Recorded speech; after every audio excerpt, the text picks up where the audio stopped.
What's up? What's up? What's up? Welcome to the Sports Sidebar Podcast. You're tuned in with your boy Rich, and I'm here with my buddies Tom and JD, and we're about to get this thing started. Let's go.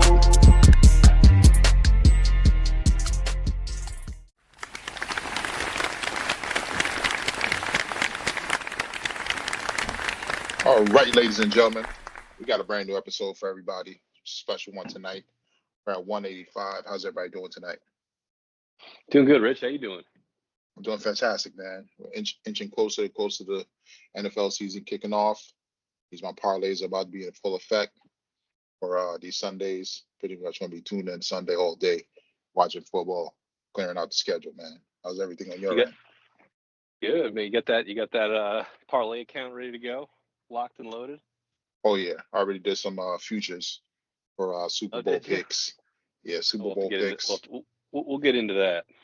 Yeah, Rookie of the Year, and all that. Dang, nice.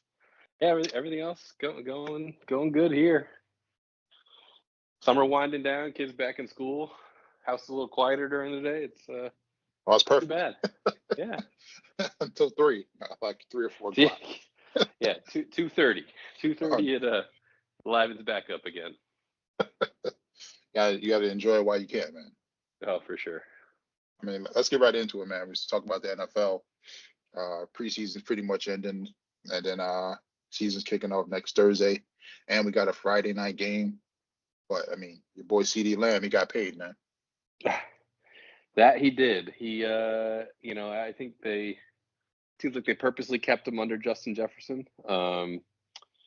It's probably a sticking point with Jerry, who's like, I'm not going to make him the highest paid wide receiver in the league because that's just seems to be how Jerry operates. Yeah.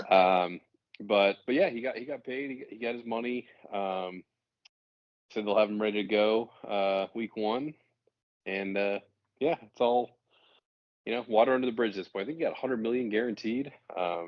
Huge number. Yeah, that's might be the largest I've seen for NFL player. Yeah. Well, I mean, outside of non-quarterback. Mahomes. Yeah, non-quarterback. Yeah.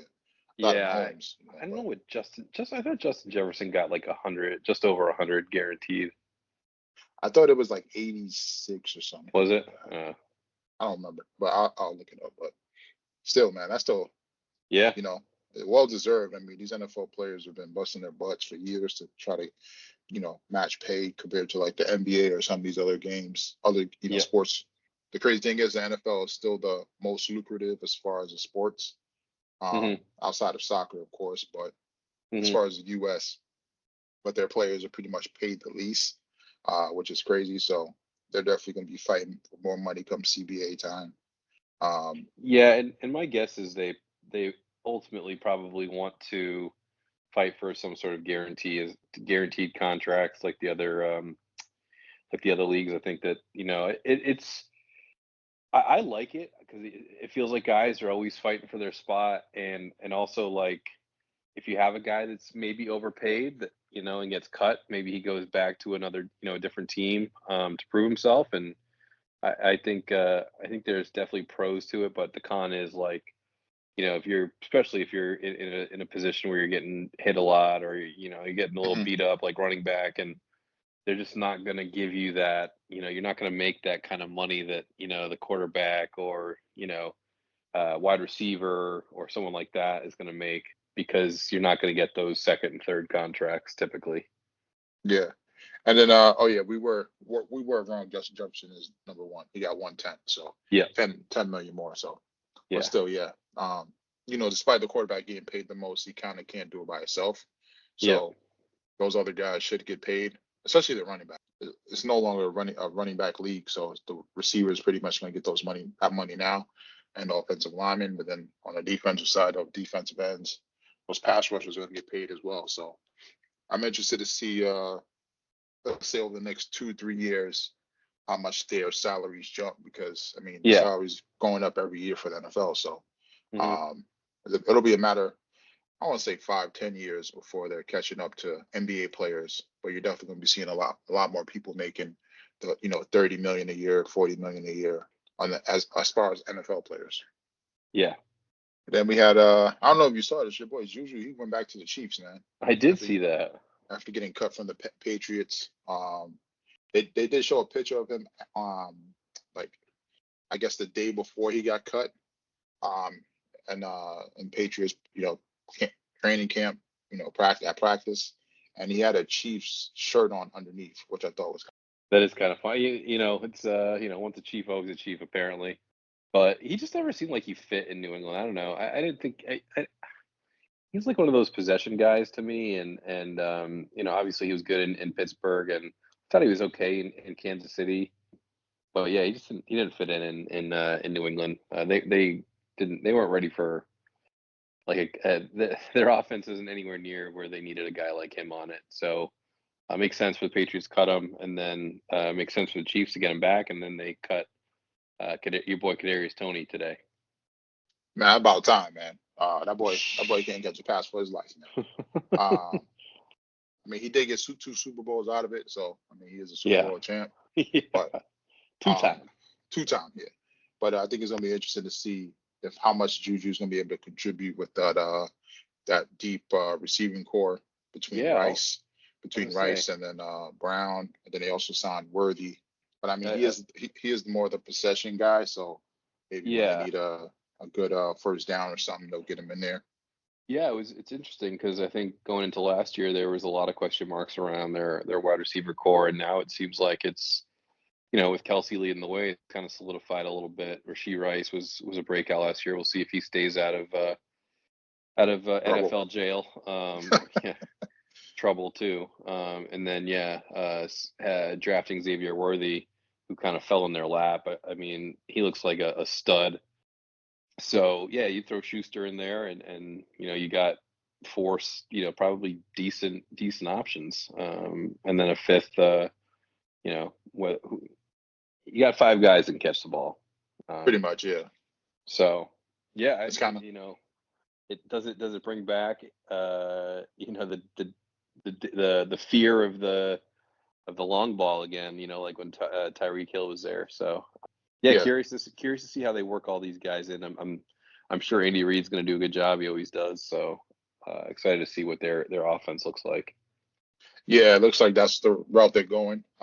They got a bunch of speedsters. So we're going to see where they're going to put them, whether it be outside, inside, or this also is going to help Kelsey as well. I mean, teams are not really going to be able to zone in on him. I mean, there still are, but at the end of the day, it's going to free up some plays where he was getting double coverage, but now you can't double coverage him because you got to worry about that outside, kind of like when Hill was there. So his numbers should definitely be going up this year. But I'm interested to see who rises as that 1-2 receiver for them, because we saw what Rice did, especially in the second half of the year. He definitely stepped it up. So he's definitely going to be their one or two outside of Kelsey. But then whether if it's going to be Brown, he's still fighting back from injury, or if Xavier Worthy is the next coming to Tyreek Hill. He's not as big and built as Tyreek, but he's fast as hell. So he is. I'm sure they do things to get him they're going to do things to get him the ball quick, whether it be some kind of screen or something, or reverse type play, and then just let his speed do the work. So I'm definitely looking forward to seeing how things shake up over there as well. Yeah, for sure. And then I mean, that's pretty much it for the NFL. I mean, we get into fantasy football. We got our draft tomorrow night, or Wednesday night. I mean, people aren't going to hear this till Friday, so we're going to give you guys some. If you haven't drafted yet by then, right? Definitely listen to us, and check out some of these sleepers and other players we're going to talk about. So who do you like this year in fantasy? Who do I like? I know we've been talking a little bit about it offline, but I think this is going to be a big wide receiver draft. You got CeeDee, obviously, Justin Jefferson, Jamar Chase. Curious to see where Jefferson goes. It sounds like Darnold is, slinging the ball pretty decent. I think with JJ McCarthy, he had a little more upside, but I guess we'll see what happens here. But you got those three guys, and then Tyreek Hill, he's gonna be right there. Kelsey, I mean, it's almost like Garrett Wilson, even from the Jets. There's probably 10 or 12 solid options for wide receiver, coming in the first round or two. From a QB perspective, I like Josh Allen. I think he's going to have a lot on his shoulders this year. I think he's going to be running the ball quite a bit. I don't know what his passing game is going to look like, but I think that he's going to be a big fantasy point getter this year. And then obviously you'll have, if Lamar stays healthy, he's always up there with I like the guys that can get some yardage, 50, 60 yards, possibly a running touchdown. It always seems like those guys do better in fantasy. They may not be the best, quarterbacks in the league, to win you a game, but I think that they get the job done fantasy wise. Like Jalen Hurts is another guy. I think he led the league in rushing touchdowns last year. So I like that. And then running backs, I actually, I joked about it earlier, but I do like Jonathan Taylor this year. I think he's going to have a comeback season. He's got Anthony Richardson back there. I think there's going to be a lot of two-man game, dumping the ball off, maybe getting screens out. Who knows what, options and things like that. They're going to use how they're going to use Richardson. So I do like Taylor. Caffrey always scares me. Always, he'll continue to even after the year he had last year. I would not want that number one pick because it's hard not to take him. Yeah, you just have to, man. But he scares me. I don't know. Running back's a weird position these days. I think you can probably get value in the mid rounds. So I'm probably going to focus on wideouts early. Probably try to scoop up a running back, and then maybe grab a QB in the 5th, 6th round, somewhere around there, and then just start stashing guys. I'm not a tight end drafter unless like a guy like Kelsey fell to me, but that's typically not who I go after. Man, I'm going to be probably doing the complete opposite. I'm definitely hitting up the running backs first. Yeah. Just because by the time I pick, all those top guys receivers are going to be gone. So you never know with the crew we have. Yeah, you never know. I ain't gonna lie, if Jamar Chase is there at 8, I'm definitely gonna nab him up. But if everything, I got 2 plans, right? So if everything goes to according to plan A, then I'll do one thing. If everything goes according to plan B, definitely gonna do that. As far as like running backs, Taylor is definitely one of the guys. I think he's gonna have a big year, as well as Derrick Henry. I feel like people keep saying he's washed up every year, and he has over 10 touchdowns, over 1,000 yards, and now he's going to be in Baltimore, and they love to run the ball. So between defenders trying to figure out if Lamar Jackson's going to run off to a run, or you got to tackle Derrick Henry, I'm sure they're going to scheme up something to get him the ball and going. And then you got to worry about. I do like Josh Allen. I mean, they were giving over or under 3,800 yards for the season. I think he'll definitely surpass that. So I feel like one of the 2 of those receivers on Buffalo are going to pop. Most likely, it's probably going to be Kincaid. He was one of the coveted tight ends coming out of his draft class. Like you said, the running back, the quarterbacks that do going for rushing touchdowns, right? So you got Allen, you got Hurts, Lamar, not so much. I don't think he'll probably be like maybe under 10 rushing touchdowns. I don't see him doing more than that this year with Derrick Henry there. Like, just give Derrick Henry the ball. Sure, yeah. Like, you don't want your quarterback getting hurt. So I think as far as receivers, I mean, obviously you got your top guys. I'm interested to see some of the teams that just got quarterbacks or changing quarterbacks. So, for instance, like Atlanta, that receiving core group was all hindered because they didn't have a quarterback. So I'm interested to see what Drake London does, or Kyle Pitts, who finally gets a quarterback. As you know, Cousins likes to sling that thing, and it's pretty much the same offense that he ran in Minnesota, right? Not to say that Drake London's going to do Jefferson numbers, but he's definitely going to do something. Not to mention Daryl Mooney is another receiver they signed. He was over in Chicago. That'll probably be the second option to to London. That could be a late round pick for some people. And I'm all over. I'm deep in this, man. I'm ready, man. I'm ready. And then who are you staying away from besides McCaffrey? Anyone on the Steelers? Staying away from the Patriots. Although I really liked Ramondre Stevenson. I don't know. Last year he disappointed me, and then he got hurt, and then I don't know. Just I typically try not to draft guys on the Jets just because it's double painful when Jets lose, and then your fantasy guy sucks. But I do like Breece Hall. Breece Hall's shouting out some big numbers. Talking about 2,500 all-purpose yards. So we'll see there. Who else do I say? Kyle Pitts. I don't trust him, even though Cousins is there. Every time I see those memes, where it's like I know. taking Kyle Pitts for the 4th year in a row. I know. That's Evan, by the way. Evan loves Kyle Pitts from raw athletic ability.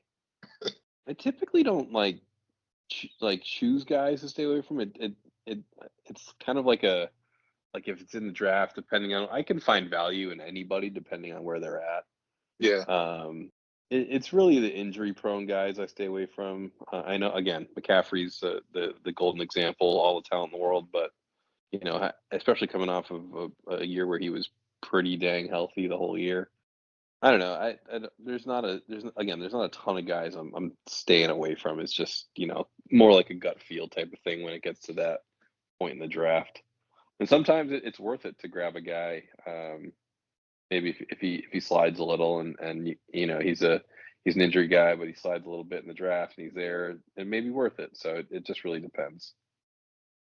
Yeah, I'm kind of in a similar boat for you, but my team's the Giants, and I'm staying far away from everybody on the Giants.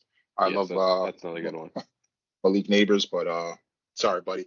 Next Jones year. is the quarterback. Yeah, next year, or maybe the year after, right? Depending on what's going on with the quarterback. Exactly. And then outside of that, I mean, a lot of the same things you said. There are some teams I probably would stay away from, say like the Commanders or Carolina, but I'm kind of itching on one or two of their players to have a breakout year, being that there's a new quarterback in place. Say for the Commanders, and then for Carolina, they got a new offensive coordinator. They improved the offensive line, they add some more weapons, so there might be some sleepers or breakout players over there. But yeah, I mean, Steelers pretty much staying away from everybody except for one person, maybe the tight end. I mean, he's probably he's Fryermuth. Yeah, whatever. Long as last name. Yeah, him. Yeah. Because he's probably gonna get a lot of targets. Then I'm trying to think who else. I would probably stay away from McCaffrey. If I had the first pick, I'd probably take Tyreek Hill. Not gonna lie. Okay, that's an interesting take. I mean, that's for me. That's the safer pick. Don't get me wrong. McCaffrey, he had like 18 touchdowns. I think Tyreek had 12 or 14. It's not too far off. I mean, obviously McCaffrey's going to have more points, but if McCaffrey does have the injury, it's pretty much going to be over at that point. Yeah, pretty much. I don't know. There's nobody else really. I would say I want to stay away from. There's definitely going to be people I want to stash just in case they have good years.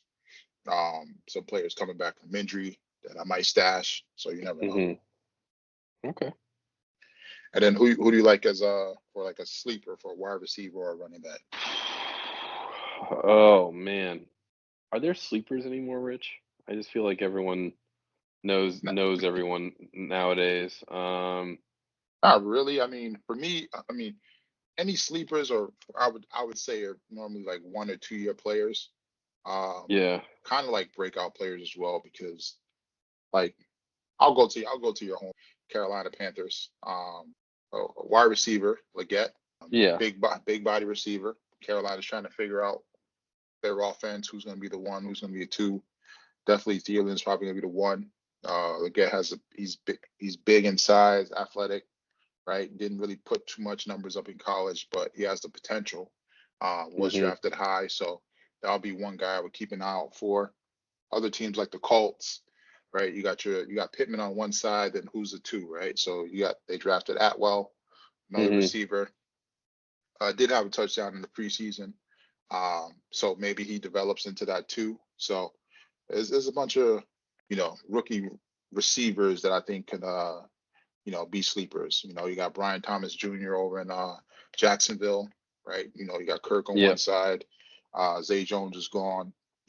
Ridley's gone. So who's the two? Right. I mean, you got Evan Ingram. He's gonna get over 100 targets. He's probably a sleeper tight end as well. It's a tight end you get in the later rounds if you miss out on the tight end guys. I think he was number 2 in fantasy for tight ends. So I don't think he'll have the same year, just because Kelsey is gonna have a good year. You got Laporta, and then I think Andrews stays healthy, so he'll definitely finish up there in the top 10 somewhere. So I know. Like some of the hot picks, like Khalil Shakir out of Buffalo, like Josh Allen's got to throw the ball to someone. Josh Palmer. Now that Mike Williams is gone in L.A. I actually like the other rookie receiver. The white guy from white. Who's the guy who can't catch the ball? No, not him. No. Just drafted. Oh, no, I know. You talk about Quentin. Quentin, whatever his name is. Yeah. I don't think he's catching, man. I'm sorry. No. I'm trying to think. Running backs. I think people like. Actually, talking about the Panthers, they like Chuba Hubbard because Brooks, the guy they drafted, is ACL. He's out for a month. Yeah, so he might lose that spot though, because they were saying this guy. He might. They're saying this guy was as good as Bijan. So I don't know. You ain't hear that from me though. So. Yep. And the kid in Minnesota, Ty Chandler, they like. Bucky Irving, the running rookie down in Tampa behind Rashad White. Yep. Blake Corum. I know a lot of people are hot on Blake Corum out of Michigan.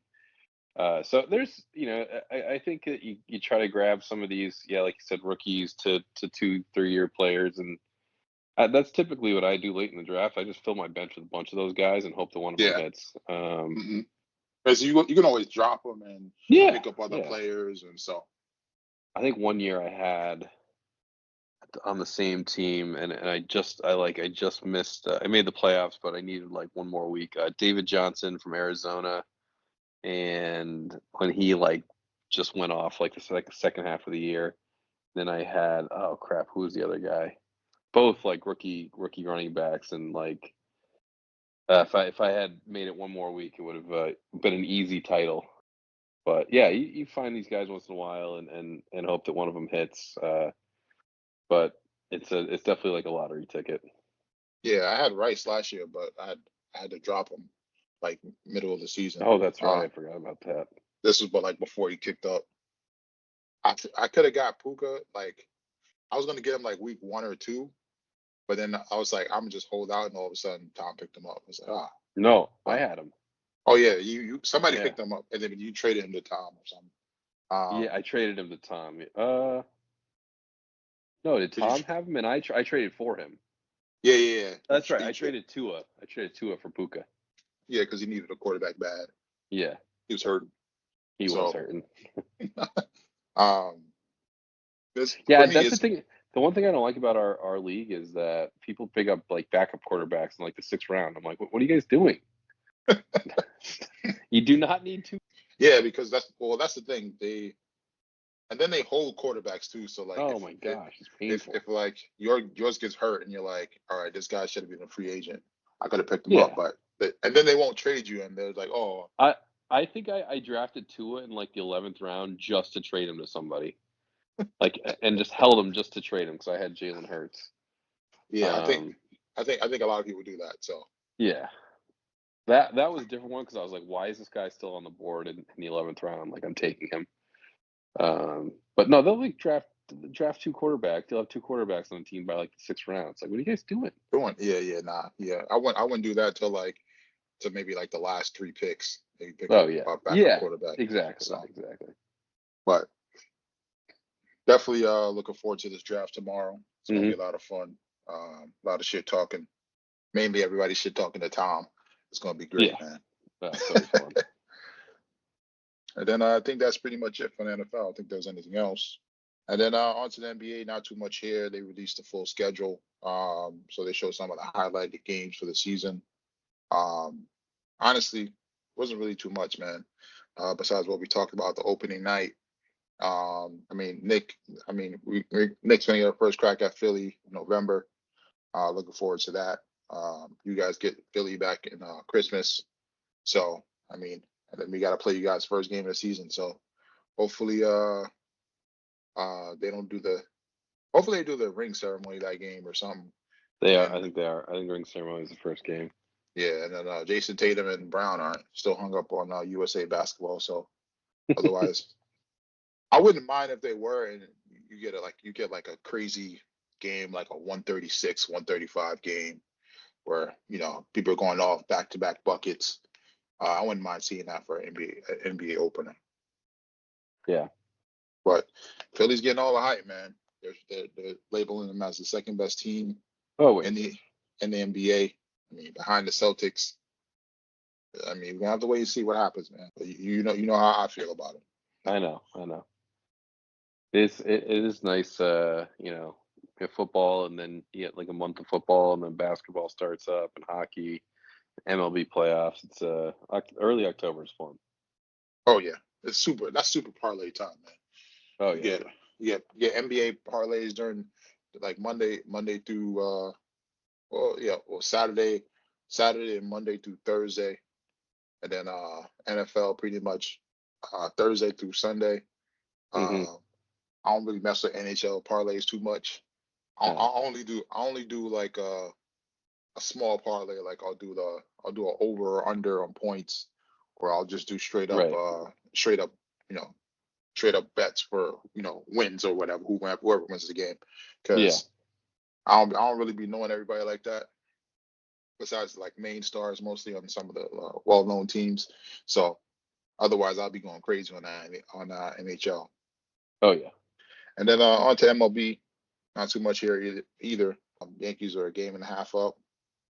Probably and I think they got the best record by like maybe a game or something. From the Dodgers. The AL. Unless the Dodgers. I checked it last night. I didn't check today, but I think they were one game in the loss column behind. The Dodgers. Yeah, I think so. Oh, so that could have changed though.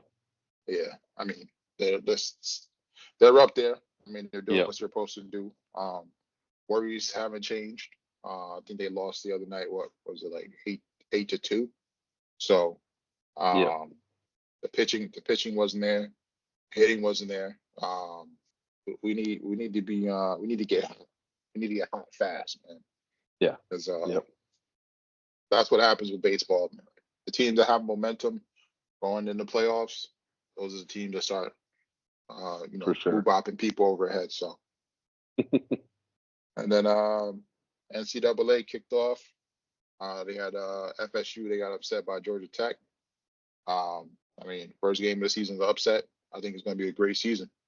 I'm really just looking forward to the playoffs. Even though Florida State did lose, it's not the end of their season because they're doing a 12-team tournament. So there's going to be teams with 1 or 2 losses getting in. So you just gotta. Always good to see Florida State lose, though. Oh yeah, I was always a Miami fan. So their coach is just so unlikable now. Like they could, and they've tried to use the transfer portal to their advantage, and it didn't work last year. Well, I guess it did until it didn't. Because they didn't. They just didn't get voted in, so that was. But like you said, they're still technically in it. They probably have to have a flawless rest of the year in the ACC in order to make it. But they still have a chance. Yeah, it is going to be hard because they are going to be playing Miami, and they do got to play Notre Dame. So that might be another 2 losses. So if you're sitting at 3 losses, maybe you can still get in. But this is the first year of it, so we really don't know until we see how the voters vote when it comes to voting those top 12 teams in. Right. And then WNBA is continuing. They're wrapping up the season, get ready for playoffs. Like I said before, I'm interested to see if what the Fever do as far as ratings, if they get in and if they're able to upset a team. How much attention is this going to bring to women's basketball? They're going to be rolling into the NFL time, so if they're able to maintain some good ratings while the NFL is on, that's going to be. If David Stern was still alive, the Fever would be getting into the playoffs without a doubt. Yeah, I mean they're kind of already in. Yeah, I know they're just kind of sitting on the edge there. But like I said, if they're able to get in and make some noise, and I want to see those ratings compared to like NFL ratings. Yeah. Well, not really compared, but the fact if they're able to, because like Caitlin Clark, like she's been like ratings are 100-200% up. So like if those continue while the NFL is on, I mean you got something right there. So you just gotta, I hate to say it, but you gotta feed the beast, man. Sure do. And we got PGA, man. We had the BMW Championship. Your boy Bradley came out of nowhere and took it down. I thought my guys were gonna hold strong for my parlay for I did the top 10 with these three guys, man. They all flopped out. What's up for one? But man, yeah, I know they were all sitting there nice and pretty on Saturday.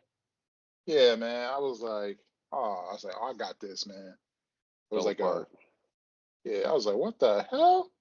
I was like, where's I think it was Scheffler or Scheffler. I was like, where? Yeah, I was like, where you at? 45. I was like, what? I used as like second place. Yeah, he fell apart. Yeah, man. But yeah, it was good. It was nice. It's always nice to see Keegan Bradley win. He kind of treats the game like a normal dude and gets super excited when he hits putts, and even though he probably had it wrapped up on 18, he's still excited to bring home the tournament. He was the last guy in, so he was number 50. He had the longest odds to win it, and now he's up to 4. So yeah, they start this week is the last week of the regular season and or the playoffs, sorry, and you got the top 30 guys, and they start them like Scheffler starts at -10, and then it works down to there until you get to Justin Thomas at 30th, who is starting at even. So basically, you got, depending on how you finish the year, you get a little bit of a head start on the field. A lot of controversy over this. It's kind of it's a little hokey, but it's a tough way to. It's tough. The golf playoffs are just tough. Like how do you do it? How do you benefit? How does it benefit you to have a good regular season? Like what can they do?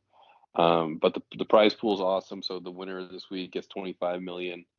So yeah, it's this week is always fun to watch, and you can kind of watch all the guys because it's not that many out there. So yeah, it should be a fun time.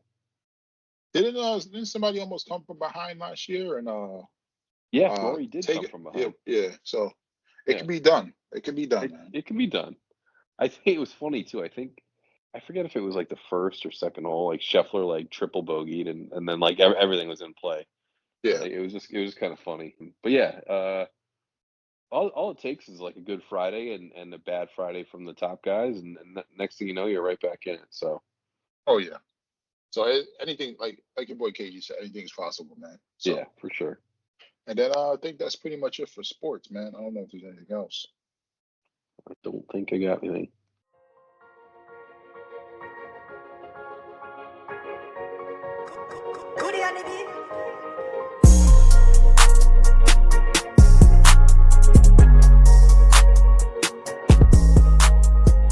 All right, ladies and gentlemen, it's that time again. This guy was holding out on us in the beginning of the pod. So now it's time for the spill the beans. We got another edition of JD's Bites and Brew. What you got for us? All right, so we got this week we got chicken chipotle chicken burritos. Okay. So these are made chickens in the crock pot. So put the chicken in with some smoked paprika, some garlic salt, some onion powder, and then diced up chipotle adobo peppers, Mm-hmm. or chipotle peppers and adobo sauce, and then put all the adobo sauce in with it, and then basically cook that on high for about 3 or 4 hours. When that's done, shred up the chicken, and then pour the sauce in, and the sauce is cottage cheese, enchilada sauce, some more adobo sauce, and 2 chipotle peppers that are hitting the food processor. So pureed there and put in, and then added mozzarella cheese and some chives. So Okay. mix that all together, and then to make the burrito, it's a little bit of rice on the bottom of the burrito. Throw the chipotle chicken mixture in, wrap it up, put it on the stove just to kind of give it a little crisp on either side, and then you can use a little bit of ranch for dipping sauce. Oh, that sounds good, man. I ain't gonna lie. I feel like when you do the Chipotle type stuff at home, it comes out a lot better, man. You think so? Yeah, man. I feel like sometimes when you go to Chipotle, they be skimpy on the rice or skimpy on the meat. Pause. Uh-huh. Like I feel like when you sometimes when I go, like it be hitting, and sometimes when I go, it don't taste the same. So sometimes I feel like when I do it at home, it's just everything's perfect. You like it better at home. Yeah, man. I feel like I can see that. and I feel like you could do more stuff at home. Like sometimes they don't really have like the if you decided to put in like those what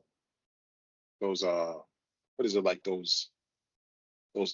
not really like those wonton ish like uh chips. Uh,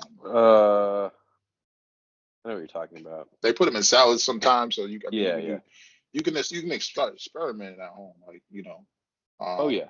I you agree with. Yeah. you chicken, and also they don't really Chipotle doesn't really do seafood, so you can do like shrimp or something. So there's always you can always get freaky with it at Yep. home as far as mixing up this some stuff. So I feel like for me, I feel like it's better, and it hits better on the leftovers too. So Mm-hmm. I do like making my own like chipotle mayonnaise. Like that's kind of fun. yeah, I've been trying. I did that, and I've been trying to do like some other ones, like Mm-hmm. the Big Mac sauce or like the other Oh yeah. things. Yep. Yep. But I did find out if you go to Walmart, Walmart has like imitation sauces of like all those stuffs. But it's like the Oh really? it's like the Yeah. Yeah. Walmart brand. So Yep. I saw it on like a TikTok or something. So I'm definitely gonna go out and try some of them, see how they compare. There you go. And then would you guys drink that down with? All right. So going back to Middle James, they got their fall beer selection out. So I tried the Mystic Water. So it's a red ale, so like an amber ale. Okay. They had 2 versions. I didn't realize it till after, but they had a nitro version too, which I wish I saw because I think it's a little bit of a novelty, the nitro thing, but it does give it a little extra.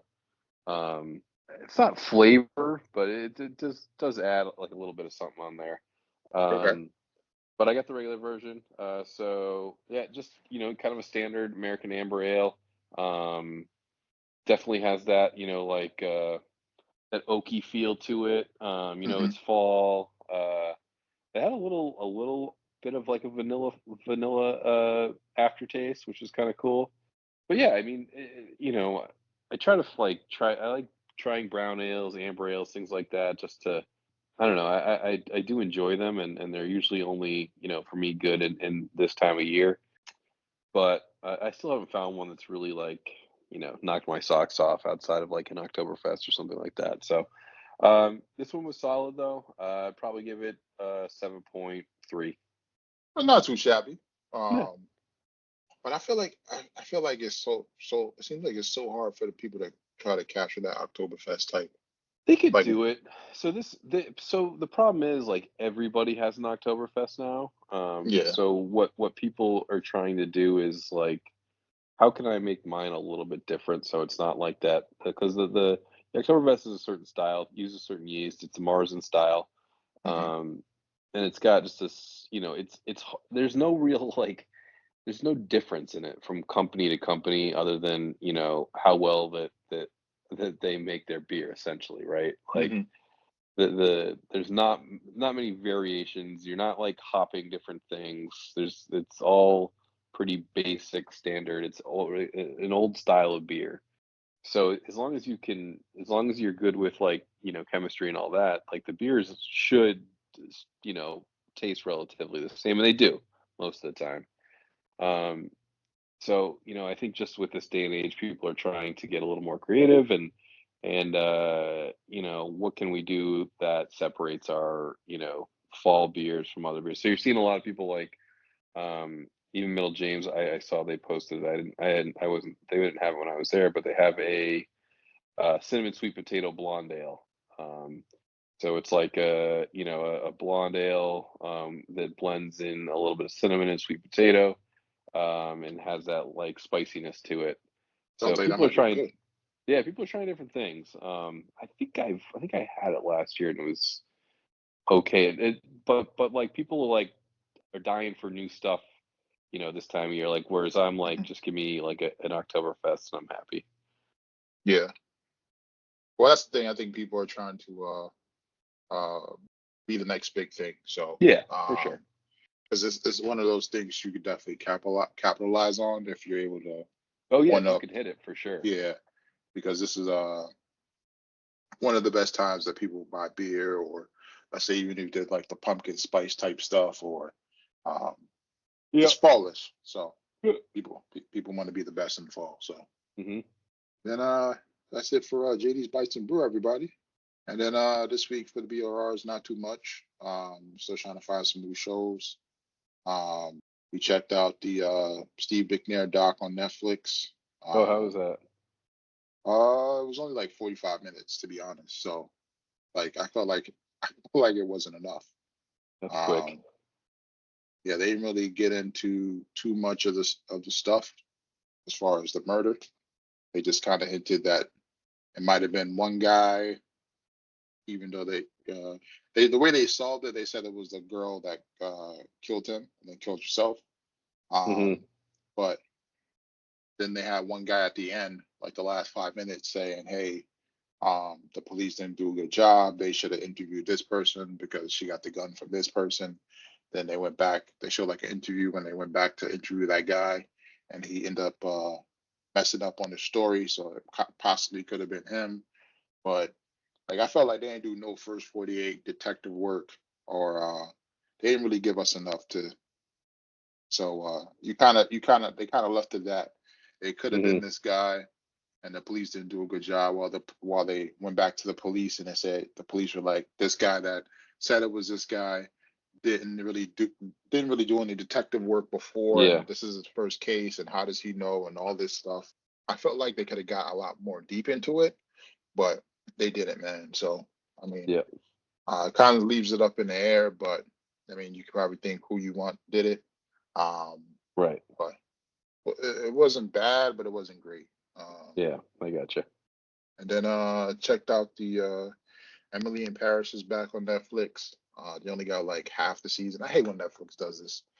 We gotta wait till like September to get the rest. Um, Definitely one of those shows you can watch with somebody. Romantic comedy, quick like half-hour episodes. Hmm. Not as funny, compared to like the Ted Lasso or something like that. Kind of like it's kind of like Netflix's Ted Lasso in a way. Um, Hmm. Even though it's a completely totally different story, they try to be funny, but it's not really as funny.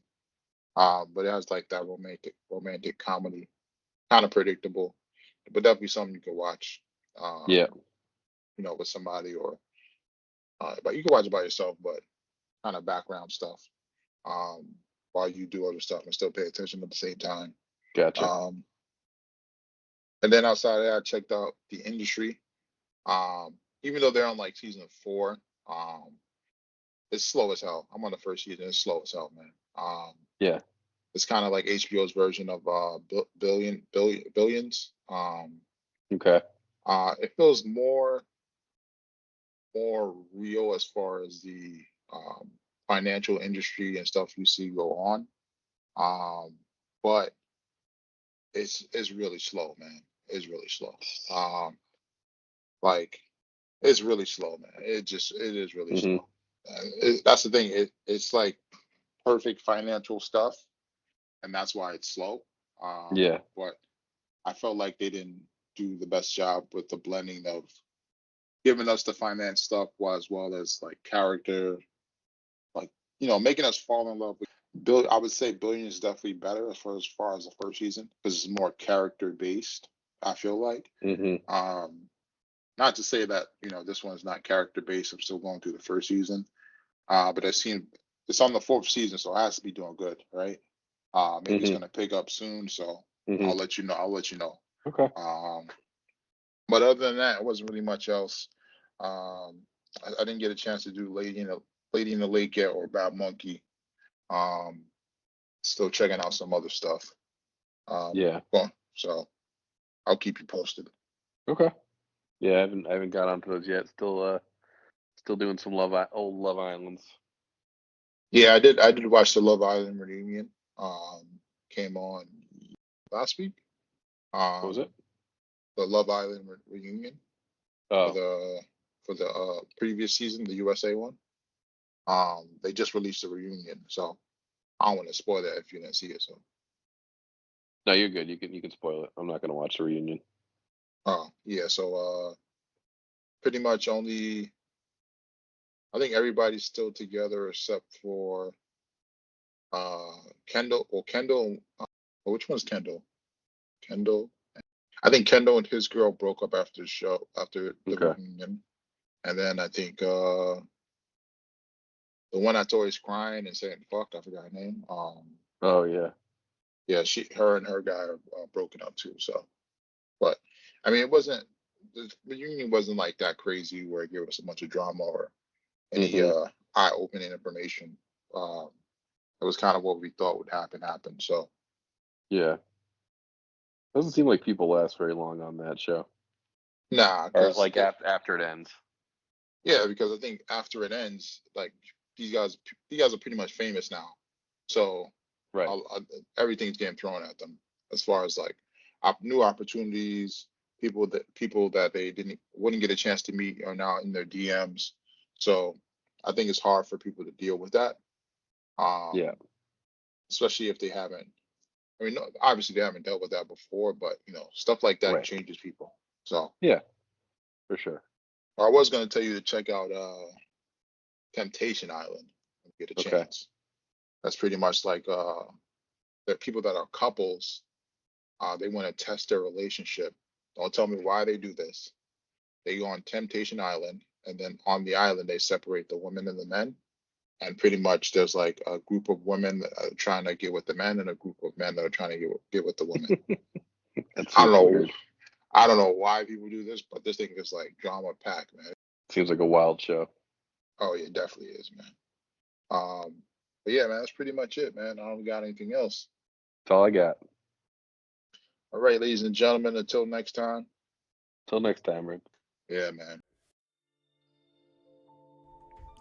I want to thank y'all for rocking out here on the Sports Sidebar Podcast. Give y'all something to ride out on.